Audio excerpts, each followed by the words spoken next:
سعودی عرب میں بزم ریاض کی جانب سے کرونا وائرس اور دنیا پر اس کے اثرات کے عنوان سے بزم کیفے آن لائن سیشن منعقد ہوا، جس میں مقرر خاص اور مہمان خصوصی سابقہ سفیر پاکستان برائے سعودی عربیہ منظور الحق تھے۔ سعودی دارالحکومت ریاض میں منعقد ہونے والے آن لائن سیشن سے بزم ریاض کے ارکان کے علاوہ کمیونٹی کے دیگر اہم شخصیات نے بھی شرکت کی۔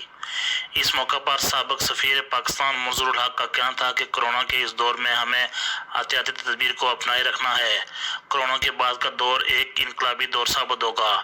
تاریخ بتاتی ہے کہ دنیا میں جب کبھی کوئی بڑی مصیبت آئی ہے تو اس کے نتیجے میں انسان بہتر حکمت عملی سے زندگی میں آگے کی طرف بڑھا۔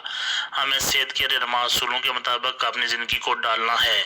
اس دور میں بھی تعلیم اور تربیت کی اہمیت اور بھی بڑھ جائے گی۔ کرونا سے متعلق تمام مفروضات کا جواب آنے والے وقت خود دے گا۔ آن لائن سیشن سے تصدق گیلانی، ریاض راٹھور، وقار نسیم وامق، تنویر میاں، عارف فواد، سمیرہ عزیز اور دیگر نے بھی خطاب کیا۔